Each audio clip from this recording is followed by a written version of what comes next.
The entire world is in an uproar because of this whole DDG and Halle situation. And I thought this was going to be a good time for me to explain 4 reasons why marriages fail and relationships end. Because this was bound to happen. If y'all remember this whole situation, and I don't usually follow pop culture, but I love me some Chloe and Halle. I really do. So I was very invested in Halle's relationship with DDG. At the time, I had no idea who DDG was, but I was a fan of Halle. I am one of those folks who watch Brownish because that's my show. And so just watching the evolution of them and how they've grown, the 2 sisters, I was bound to just kind of read into her life. And so we knew that DDG was not the faithfulest person. Speculations, right? Was not the most faithful, but Halle was always going to stand by her man. All right. I was very surprised when these 2 had a baby, or was having a baby. And I knew she was pregnant just because the way in which they would never try to show her stomach. It was no surprise there. And she's a very sweet girl, from what we see. But typically, relationships don't work if you already had a problem that was never resolved. I'm not going to sit here and say DDG doesn't love his son. I'm not going to sit here and say they don't love their son. I'm not going to sit here and say they're not friends. But there was very apparent, and it's hard when you're in the public eye, but there's apparent things that are happening in their relationship that was so covered up, right? But outside of the relationship, we too have these problems as regular people that I want to shed light on. Before I move into number 1, I want to say, hey, Conscious Crew, welcome back to the Conscious Creative Corner, where we are unpacking your trauma to heal your relationships. I am your host, Sia, the Transparent Therapist. Now, these 4 reasons, especially the last one, is something that we don't really think about, because you always think like, oh, relationships are breaking up because this person cheated, or they're not faithful to me. But truly, there's so many underlying things that make a relationship not work, especially marriages. So firstly, one of the reasons a marriage or relationship might not work is because your goals don't align. Usually when people come into my office, couples, I used to ask them, hey, what's his goal in life? What's his 5-year plan? And people would fumble, right? She might be like, I'm not really sure. Or he might be like, I don't know. She always talk about this, but you know how she is. And that's a clear indicator that your goals of wanting to help your partner reach a goal does not align. We talk a lot about that in Gottman therapy. If you guys are familiar with the Gottman couple, they are one of the greatest. I learned underneath them. They're one of the greatest couple forces that help teach other couples how to have healthy relationships. John Gottman is actually one of the people that coined the phrases, or just the concept that 2/3 of relationship conflicts or problems are usually not solvable. So that means that only 1/3 of those conflicts are solvable. And usually those people that are working through issues that aren't solvable, they just come to an understanding of, hey, this is what it's going to be like, but these are the things I'm going to put in place so it doesn't feel hard. So let's say you're with a partner, and I don't know what this looked like for DDG and Halle, okay? I'm just speculating. But let's say you're with a partner, and one partner is just like, okay, we're going to get together, but in 5 years I want kids. Actually, this happened in real life with one of my clients. She wanted kids, and he did not. Right? But he was not forthcoming with that. He was just like, sure. The 5-year mark came. Now they're in my office and they're saying, well, I thought we wanted to have more kids because they already had kids already. And he was just like, well, yeah, that was 5 years ago. Things changed. That's something that would really break up a unit, because if you're going into this relationship or marriage and you're thinking like, well, at the 5-year mark, we're going to have a second child. And now you can't even have a second child because your partner is unwilling. That puts a rift in relationships. And even if we're not even thinking about goals as far as children go, we can be thinking about goals like home ownership. We can think about goals like moving or relocating. And then when that mark comes and we're reassessing and realizing like, wait, your goals don't match my goals anymore, there's tension that builds. And that tension doesn't make good for a foundation that's supposed to last a long time. And so I don't know the situation here with Halle and DDG, but what I do know is sometimes we're in these relationships and we're not doing check-ins. I tell the couples I work with, I tell people I work with, individuals, the women, when you're with your partner, it's so important that we have quarterly meetings.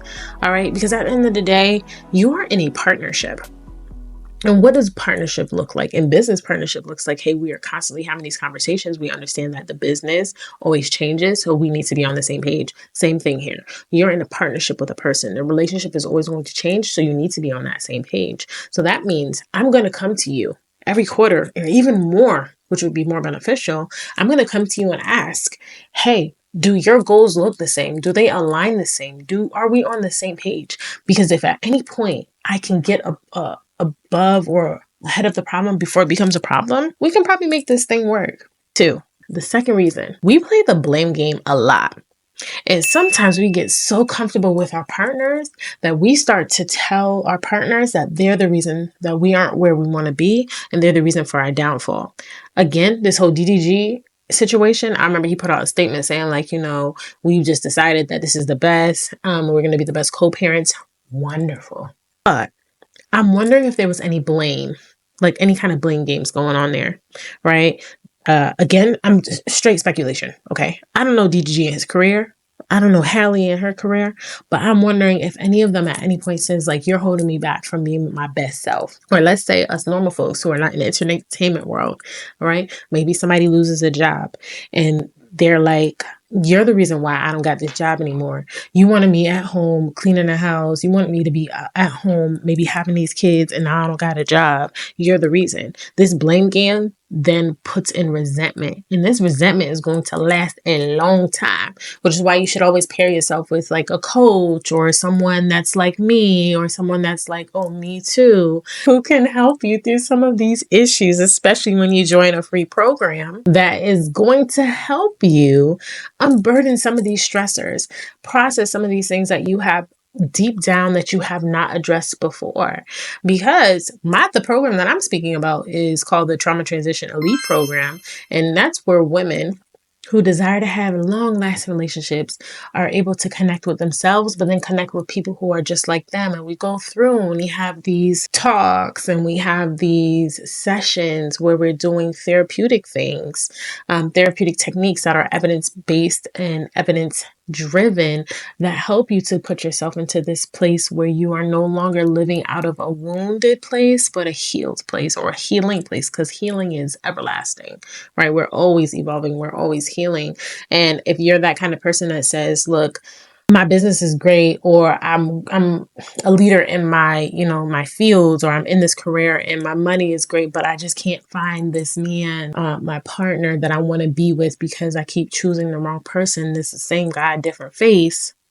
This program is for you. Check the description box below. But I digress. So the blame game happens ever so often, and we're now finding ourselves just looking at our partner in disgust because we are making them the reason why we aren't where we want to be. We are attributing all the horrible things that have happened to us because of them. And that is why we don't really last in our relationships, because we need someone to place a blame on. And if we aren't 100% self-aware, it's so easy for us to say like, yep, they're the reason why I'm not where I want to be. And so then they become an out. We get divorced, we split up, we find a different partner. But then that cycle just continues because we haven't really addressed the real problem at hand. Number 3, possibility here. So they have baby Halo. And we do know that parenting has no handbook. We can read all the books in the world, but we never know what our child is going to be like.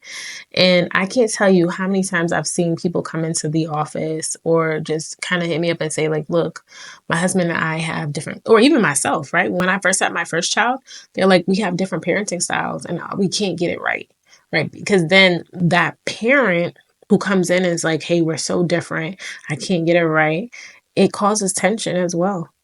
Or because now you're looking at your partner like, oh my gosh, I hate that she's so relaxed. She doesn't give them any consequences. What kind of parent is she? Or you might look at him and say like, oh my goodness, he don't do nothing. He don't know how to change a diaper. He don't know how to do this. Even in a personal story for myself, I had no idea what I was doing as a parent. My husband, same thing. And I remember I did grow a little resentful from him, of him, right? Because he got to leave the house all the time. And here I was with this, not beautiful baby girl, but this baby that I had no idea what to do.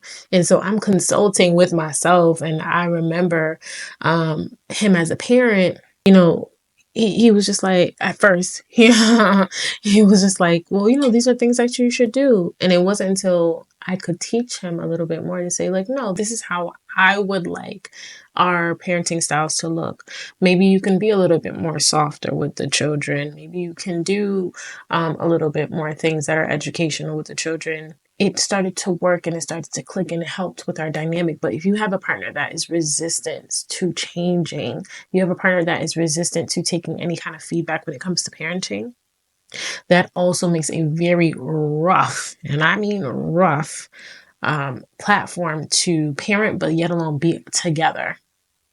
And that's something you should really consider. How can we work together as parents? Because if we can't, then this relationship is not going to work. And then it kind of deteriorates. The last thing here, family wounds that have not been addressed. That can truly deteriorate a relationship. So what are family wounds? What am I speaking about? You have your mother wound, you have mother wound, you have your father wounds, you have these wounds from an inner child. If you guys have looked at my previous episodes, you can check them out here. I talk about IFS. IFS is internal family systems, and it just says that we have different parts of us that show up all the time. Usually our different parts are there to protect us, and they're protected that wounded part of us that never got a voice or wasn't parented correctly.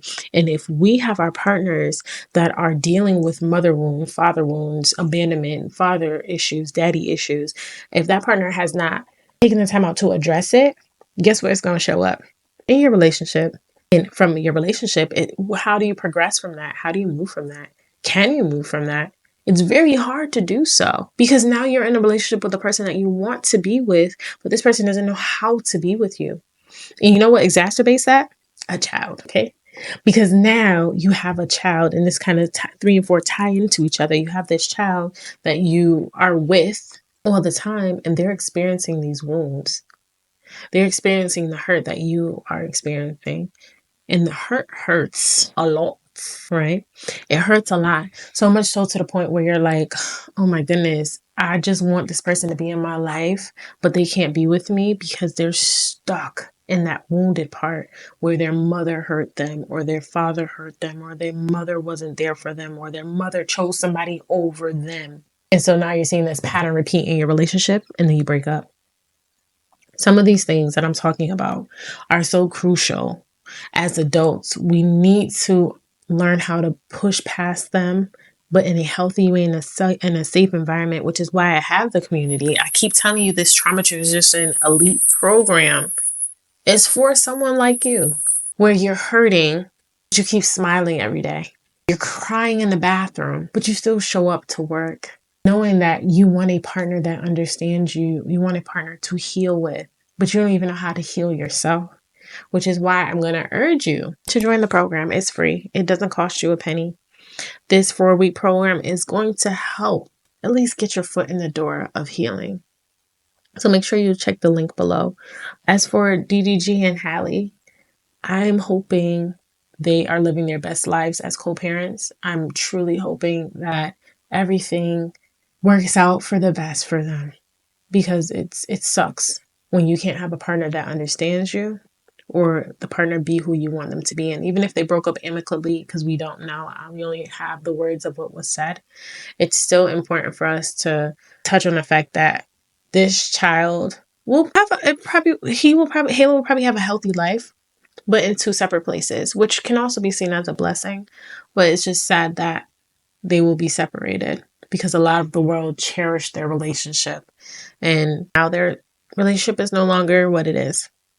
All right, y'all. If you enjoyed this episode, please give it a like. Make sure you subscribe. I haven't said that in a long time, but our family, our crew is growing, and I am just enjoying every moment of it, guys. Y'all, my conscious crew, and I'm here for it. Let me know what y'all want to see next, okay? I can talk about trauma all day. I can talk about relationships all day, but I really want to talk about what you want to talk about as well. All right, y'all. Walk good, keep the vibes high, and I will see y'all in the next episode. Bye.